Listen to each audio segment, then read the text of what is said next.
बच्चों आज हम बात करेंगे केमिस्ट्री की class 12 chapter number first from second book का चैप्टर नंबर फर्स्ट। उसमें से क्या क्या इंपॉर्टेंट क्वेश्चन हो सकते हैं और चैप्टर का नाम है hello alkenes and hello arenes. इसके मोस्ट इंपॉर्टेंट क्वेश्चन इसमें कितना पढ़ के जाएं जो पेपर में आपको मिल सकता है और कितने क्वेश्चन हम प्रैक्टिस करके जाएं, तो मैं बोलूँगा कम से कम आपको 15 क्वेश्चन इसमें से करके जाने जो मैं आपको कराऊंगा। और आज जो हम क्वेश्चन डिस्कस करने वाले हैं वो टोटल क्वेश्चन डिस्कस करेंगे 10 और कल अगली जो क्लास होगी उसमें हम डिस्कस करेंगे 5 क्वेश्चन। तो सबसे पहले मैं बात करता हूं कि पहला कौन सा इंपॉर्टेंट क्वेश्चन हो सकता है जो पेपर में आपसे पूछा जा सकता है। तो आपके सामने 3 पार्ट दे रखे हैं क्वेश्चन के जो आपको डिस्कस करने हैं। सबसे पहले दे रखा है कि ऐसा कौन सा आइसोमर है जिसका मॉलिक्यूलर फॉर्मूला दे रखा है C5H10 और जो गिव करेगा सिंगल मोनोकोट कंपाउंड जब हम इसको किसके साथ सनलाइट की प्रेजेंस में रिएक्ट कराएंगे। तो आप हमेशा याद रखना कि जब इस तरह का क्वेश्चन पूछेगा तो आप बोलेंगे सबसे पहले देखो कि क्या वो एल्कीन है क्या वो एल्केन है। तो मैं देखूंगा C5H10 है तो आपको क्लियर दिखाई दे रहा होगा स्ट्रक्चर, जनरल स्ट्रक्चर आपका फॉर्मूला भी पता होगा CnH2n, ये एल्कीन का फॉर्मूला होता है। यहाँ 5 कार्बन है तो मैं बोलूंगा यहाँ हाइड्रोजन कितना होगा 10। तो ये कहीं ना कहीं एल्कीन है। जब ये एल्कीन है तो मैं इसको बोलूंगा कि ये आपकी या तो एल्कीन बोल दो या साइक्लो आप एल्केन बोल सकते हैं। ठीक, ये था आपका structure formula.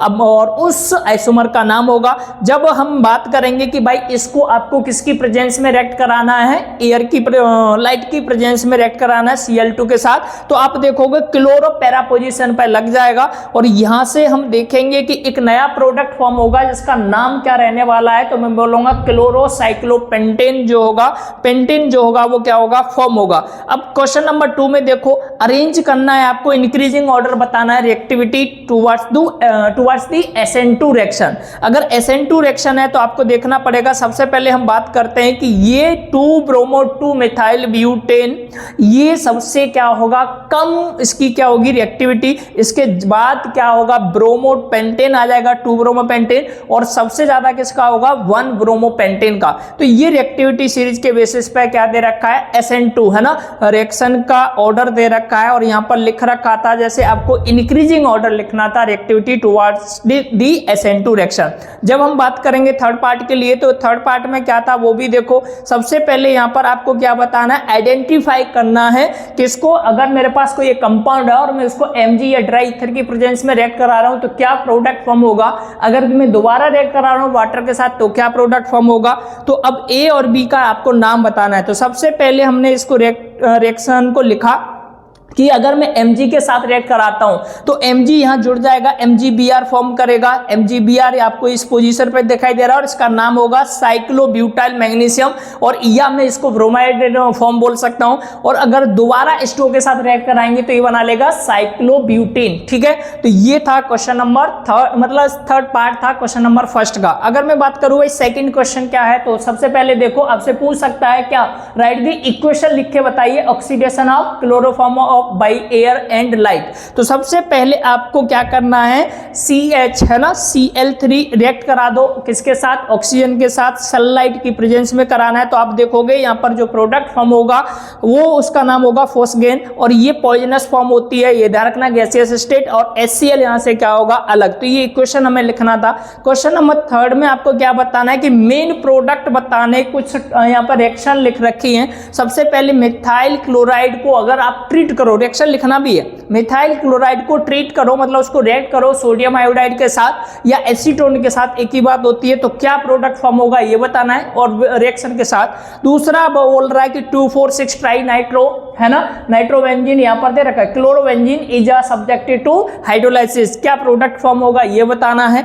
N butyl chloride को ट्रीट करो किसके साथ, एल्कोहलिक KOH के साथ, तो क्या प्रोडक्ट फॉर्म होगा ये आपको बताना है। तो ये भी 3 पार्ट है क्वेश्चन नंबर 3 में। सबसे पहले मैं बात करता हूं, अगर मेरे पास क्या है CH3Cl और इसको सोडियम आयोडाइड के साथ रिएक्ट करा रहा हूं, प्रेजेंस क्या है एसीटोन, तो आप देखोगे मिथाइल आयोडाइड फॉर्म होगा और NaCl यहां से क्या होगा अलग। दूसरा एक और स्ट्रक्चर आपके सामने दे रखा है, 3 नाइट्रो ग्रुप आपको दिखाई दे रहे हैं, इनकी पोजीशन देखो। सबसे पहले ये कौन सी पोजीशन पर है, तो मैं बोलूंगा ये 2 है, ये 1 है, ये 3 होगा, ये 4 होगा, ये 5 और ये 6। तो मैं बोलूंगा 2 पर नाइट्रो लगा है और 4 पर नाइट्रो लग रहा है और कहां पर लगा है 6 पर।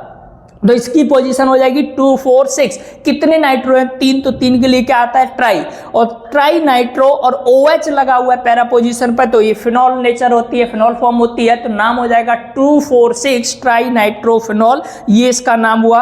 अगला पार्ट, लास्ट पार्ट दे रखा है क्वेश्चन नंबर 3 का, जहां पर आप देख रहे हो इस रिएक्शन में इस रिएक्शन में अल्कोहल KOH के साथ रिएक्शन आपको करानी है, तो आप हमेशा याद रखना यहाँ ब्यूटीन फॉर्म होने वाला है, तो ब्यूटीन बन गया। ये था क्वेश्चन नंबर 3 का थर्ड पार्ट। अब बात करते हैं हम अगले क्वेश्चन के लिए, क्वेश्चन नंबर 4, जहां पर हम देख रहे हैं कि एक स्ट्रक्चर है आपके सामने CH3CH और CH के साथ क्या जुड़ा हुआ है? OH। अब इधर भी देखोगे ये भी एक मिथाइल ग्रुप है, PCl5 के प्रेजेंस में रिएक्ट करा रहा हूं, तो एक प्रोडक्ट फॉर्म होगा, उसका नाम बताना है। फिर दोबारा AgCN के साथ इसको प्रेजेंस में रिएक्ट करा रहे हैं, तो कौन सा प्रोडक्ट फॉर्म होगा उसका भी नाम आपको बताना है, तो ये क्वेश्चन है। और यहाँ पर याद रखना कि बी पार्ट में फिर से हम बोल रहे हैं कि इस रिएक्शन को जो सोडियम हाइड्रोक्साइड है इथेनॉल की प्रेजेंस में रिएक्ट कराएंगे, CH3CH2CH2Cl, और ये है पोटेशियम हाइड्रोक्साइड, इथेनॉल की प्रेजेंस में रिएक्ट कराओ तो क्या प्रोडक्ट फॉर्म होगा वो बताना है। फिर दोबारा HBr की प्रेजेंस में रिएक्ट करो तो क्या प्रोडक्ट फॉर्म होगा ये बताना है। तो ये थे 2 पार्ट। अब देखो बनेगा क्या, जब मैं फर्स्ट वाले क्वेश्चन की बात करूं कि अगर PCl5 के साथ इस कंपाउंड को हम रिएक्ट कराएंगे, तो हमेशा आप याद रख करना कि यहां पर जैसे ही आप रिएक्शन कराओगे तो क्या बनेगा, मैं बोलूंगा नंबरिंग इधर से करेंगे तो 2 क्लोरो आप ये बोल सकते हैं, तो CH3 और यहां पर क्या लगा है? क्लोरो लगा है। क्लियर है? फिर दोबारा AgCN के साथ रिएक्ट करा दो तो यहां पर साइनाइड नेचर फॉर्म बनेगी, तो साइनाइड फॉर्म में मैंने यहां NCSCN पढ़ सकते हो, CH3CH ये आपका प्रोडक्ट होगा फर्स्ट वाले पार्ट का। अगर मैं बात करूं यहां पर, तो ये दोबारा इथेनॉल के साथ रिएक्ट कराओगे तो यहां पर आप देखोगे ये एल्कीन नेचर, मतलब आप बोलेंगे कि ये क्या है? एल्केन, और ये क्या बन जाएगा? एल्कीन। अब यहां पर फिर से रिएक्ट करा दोगे तो आपका कहीं ना कहीं ये Br इधर जुड़ेगा, तो ये नया प्रोडक्ट फॉर्म होगा। तो ये थी आपकी सेकेंड पार्ट क्वेश्चन नंबर 4 का। अब हम बात करते हैं भाई सेकेंड जो अगला क्वेश्चन है, क्वेश्चन नंबर 5, इसमें क्या करना है? तो आइडेंटिफाई करना है आपको क्या? Chloral molecule in the following of pair. तो आपके सामने पेयर दे रखे हैं, सबसे पहले आपको इनको बताना है, आइडेंटिफाई करना है कि कौन सा है क्लोरल मॉलिक्यूल, है ना। बी पार्ट भी दे रखा है, स्ट्रक्चर आपको लिखनी है उस प्रोडक्ट की। व्हेन आप बोलोगे क्लोरोबेंजीन इज ट्रीट कर रहे हो किसके साथ? मिथाइल क्लोराइड, और किसकी प्रेजेंस में रिएक्ट कराना है? तो मैं बोलूंगा सोडियम मेटल के साथ कराना है, एंड्राइथर। तो ये था बी। और सी में दे रखा है स्ट्रक्चर को बताइए किसकी? एल्किन जो फॉर्म होगी, और किसके कारण? Dehydrohalogenation of the 1 bromo 1 methyl carbo cyclohexene, है ना। और इसको हम रिएक्ट करा रहे हैं एल्कोहलिक KOH के साथ। तो सबसे पहले देखो, पहली बात, पहला क्वेश्चन क्या था आपका? OH, ये स्ट्रक्चर यहाँ बनी हुई है, तो एजिट मैंने यहाँ पर स्ट्रक्चर को क्या किया? बना दिया। तो ये मेरा जो होगा, तो मैं इसको बोलूंगा ये हमें किसको रिप्रेजेंट करेगा? क्लोरल मॉलिक्यूल को रिप्रेजेंट करेगा, है ना। और क्यों करेगा उसका कारण में ये आप देखोगे पोजीशन इसकी देख सकते हैं 2 पर एल्कोहल ग्रुप लगा हुआ है ना। अब इसके बाद फिर अगला क्वेश्चन क्या था? स्ट्रक्चर बनाओ प्रोडक्ट, है ना। तो यहाँ पर स्ट्रक्चर बना दिया, ये स्ट्रक्चर है आपके सामने, CH3Cl के साथ रिएक्ट कराया, सोडियम मेटल के साथ रिएक्ट कराया, तो यहाँ पर आप देख रहे हो क्या बन जाता है? एक अगली स्ट्रक्चर आपके सामने बनी हुई है ना। ये था क्लोरोबेंजीन, और ये बनाएगा टोलिन, है ना। NaCl यहाँ पर क्या होगा? अलग। अगर मैं बात करूं तीसरे पार्ट के लिए, तो Br और CH3 यहाँ पर लगा हुआ है, KOH के साथ रिएक्ट कराना है, तो यहाँ पर आप देखोगे एक पोजीशन पे क्या जुड़ गया? Methyl group. और ये मेजर पार्ट होगा, इसका नाम मैंने यहाँ बता रखा है ब्रोमो 1 मिथाइल, है ना, साइक्लोहेक्सिन होगा। और यहाँ जो प्रोडक्ट फॉर्म होगा वो 1 मिथाइल साइक्लोहेक्सिन फॉर्म होगा, ये मेजर पार्ट होगा, आपको ये याद रखना। अब इधर देखोगे, इधर जो प्रोडक्ट फॉर्म होगा वो क्या होगा? माइनर में होगा। क्वेश्चन नंबर 6 में भी वही चीज आपको बतानी है कि आउट ऑफ आपके पास अलग अलग स्ट्रक्चर दे रखी है ना, दोनों में से बताना है 1 is more reaction towards the SN1, और क्यों है ये भी आपको बताना है। तो मैं बात करता हूं फर्स्ट की, तो आप याद रखना CH3 का होल थ्राइज, है ना, Ci इज मोर रिएक्शन, जो मोर होगा, मोर रिएक्शन बिकॉज आयोडीन जो है वो क्या होता है? बेटर लीविंग ग्रुप शो करता है। क्यों? क्योंकि इसका साइज बड़ा होता है, ये आपको बताना चाहिए। और इसके बॉन्ड को हम क्या करते हैं? आसानी से क्या कर सकते हो? तोड़ सकते हैं, ब्रेक कर सकते हैं। तो सबसे पहले मैंने यहाँ पर रिएक्शन भी लिख रखा है, नाइट्रो ग्रुप आपके सामने, इसको रिएक्ट कराओगे तो ये नाइट्रो दो पोजीशन पर ये OH लगा हुआ है, तो इसका नाम हो जाएगा 4 नाइट्रोफिनॉल। क्लियर है। अगर मैं बात करूं दो टर्म की, एक होता है लीवो और एक होता है डेक्स्ट्रो, तो डेक्स्ट्रो एंड लीवो आइसोमर्स है ना ऑफ टू किसका ब्यूटेन 2-ऑल, और ये हमेशा क्या करेगा एनेंटियोमर्स शो करता है, तो ये आपको पता होना चाहिए। Enantiomers passes identical physical property को रिप्रेजेंट करता है, जिसमें आप देखोगे मेल्टिंग पॉइंट होगा, बॉइलिंग पॉइंट, सॉल्युबिलिटी, ये इस तरह की प्रॉपर्टी को क्या करता है रिप्रेजेंट। एक और चीज याद रखना, ये अलग होता है किसके, अगर मैं रिएक्शन को रिप्रेजेंट करूं, both are difficult to separate by the fractional distillation से, इसको हम सेपरेट नहीं आसानी से नहीं कर सकते, ये आपको पता होना चाहिए। हम बात करते हैं अगले क्वेश्चन की, जिसमें हमें क्या बताना है, alkyl halide through a polar are है ना मिसिबल विद वाटर। जब हमारे सामने एक रिएक्शन दे रखी है एल्काइल हैलाइड की, तो वो हमेशा पोलर होती है, लेकिन ये इनसॉल्युबल होती है वाटर में, बिकॉज क्यों, क्योंकि लार्ज अमाउंट ऑफ एनर्जी की क्या होती है रिक्वायरमेंट, इंटरमोलिकुलर जो बॉन्डिंग होती है हाइड्रोजन बॉन्डिंग, उसको तोड़ने के लिए। तो आप हमेशा यहाँ पर क्या करोगे, ज्यादा एनर्जी की रिक्वायरमेंट होगी तो रिलीज करना पड़ता है, तो आप कराएंगे हैलाइड इंटरेक्शन, तो आप यहाँ पर बॉन्ड को क्या करेंगे स्प्लिट करेंगे। ये रिएक्शन आपके सामने लिख रखी है एल्काइल हैलाइड है ना, इसके सामने ये रिएक्शन है, बॉन्ड रिप्रेजेंट करना है, हाइड्रोजन बॉन्ड को शो भी करना है। क्वेश्चन नंबर 8 में आप देखोगे, आपको बताना है भाई इज ब्यूटेन 1-ऑल ऑप्टिकली है ना इनएक्टिव, बट ब्यूटेन 2-ऑल जो ऑप्टिकली जो होता है वो क्या होता है एक्टिव होता है, क्यों होता है ये आपको बताना है। और सेकंड क्वेश्चन में इसी पार्ट का जो सेकंड क्वेश्चन दे रखा है, मतलब सेकंड पार्ट है, chlorine is electron withdrawing group, it is ortho and para directing electrophile aromatic substitution reaction, तो ये क्यों है ये भी आपको बताना है। तो सबसे मैं पहले बात करता हूं किसकी, जो हमारा क्वेश्चन नंबर फर्स्ट था ब्यूटेन 1-ऑल, तो मैंने यहाँ पर बनाया CH3 CH2 CH2 CH2OH, तो ये ब्यूटेन 1-ऑल हो गया, और ये आपका क्या है ब्यूटेन 2-ऑल है। अब यहाँ याद रखना जो आपका कार्बन एटम है ना किसमें ब्यूटेन 2-ऑल में, तो ब्यूटेन 2-ऑल जो होगा वो क्या हो जाएगा आपका है चिरल कार्बन एटम, और ये किसके साथ अटैच है, तो आप 4 डिफरेंट ग्रुप आप बोल सकते हो अटैच होगा, तो इसको बोलेंगे हम ऑप्टिकली एक्टिव, यानी ये वाला आपका ऑप्टिकली एक्टिव हो जाएगा। अब अगर मैं बात करूं क्लोरीन सेकंड वाले पार्ट के लिए, तो chlorine is electron withdrawing group, यहां पर आई इफेक्ट रिप्रेजेंट होता है, lone pair of electron on chlorine tail part in the resonance, और यहां पर आप देखोगे कि बेंजीन रिंग जो है increase electron density at a ortho and para position. जैसे आपने यहाँ पर देखो बैलेंस इलेक्ट्रॉन लिखा है क्लोरीन का, अब यहाँ पर जैसे ही 6 है ये इलेक्ट्रॉन क्या करने वाला है, अब यहाँ पर बॉन्ड टूटता हुआ आपको दिख रहा है, ये डबल बॉन्ड हो गया।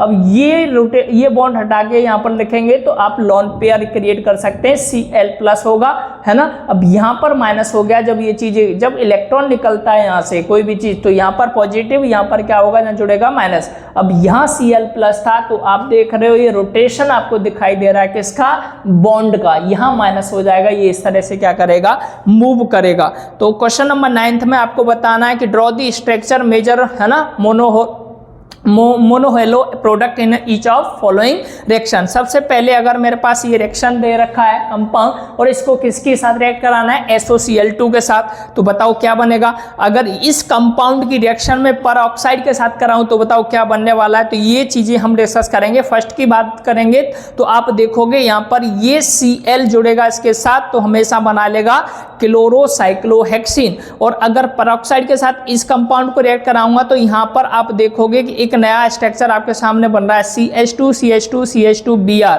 ये जुड़ जाएगा कौन सी पैरा पोजीशन पर है ना। तो ये टर्म थे जो आपको पढ़ने थे।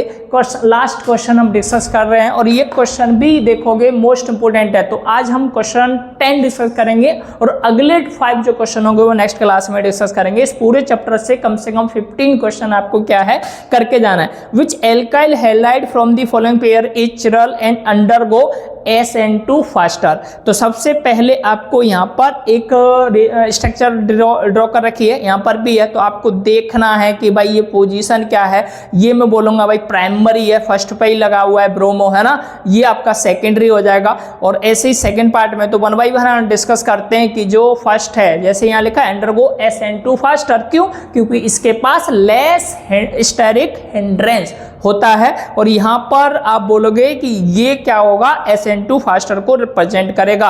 अगर मैं बात करूं SN1 है ना, तो SN1 आप बोलोगे रेसिमाइजेशन है, तो कैसे है, तो आप देखोगे यहाँ पर दो चीजें जो आपको यहाँ पर दिख रहा है, लेफ्ट एंड राइट दोनों तरफ से OH इधर क्या बनेगा, न्यूक्लियोफाइल है ना। तो ये चीजें जैसे ही दोनों तरफ से अट्रैक्ट करेगा तो इसकी इमेज फॉर्म होगी सेम, जो लेफ्ट हैंड साइड में वही इधर दिखाई दे रही है ना। तो ये था SN1 रेसिमाइजेशन रिप्रेजेंट करने वाला है। SN2 में देखेंगे इन्वर्जन ऑफ कॉन्फ़िगरेशन। तो यहाँ पर आप देखोगे सिर्फ कि लेफ्ट ए की तरफ से क्या होगा, आपका कोई न्यूक्लियोफाइल यहाँ अटैक करेगा तो ये वाली पोजीशन बदलेगी, यहाँ से इधर शिफ्ट कर जाएगा, OH इधर आ जाएगा और X एक इलेक्ट्रॉन न्यूक्लियोफाइल अलग हो जाएगा X माइनस के साथ। तो ये था SN2 इन्वर्जन ऑफ कॉन्फ़िगरेशन। तो आज हमने डिस्कस किए टोटल 10 क्वेश्चन। अगली क्लास में हम डिस्कस करेंगे 5 और क्वेश्चन जो मोस्ट इंपोर्टेंट होंगे पूरे इस चैप्टर से। हर बच्चे को कम से कम 15 क्वेश्चन ये इस चैप्टर से क्या है, पढ़ के जाने हैं और ये क्वेश्चन आपको अच्छे से करके जाना है। ये पेपर में इस तरह के क्वेश्चन आपको मिलेंगे। आज के लिए इतना ही, नेक्स्ट टाइम, धन्यवाद।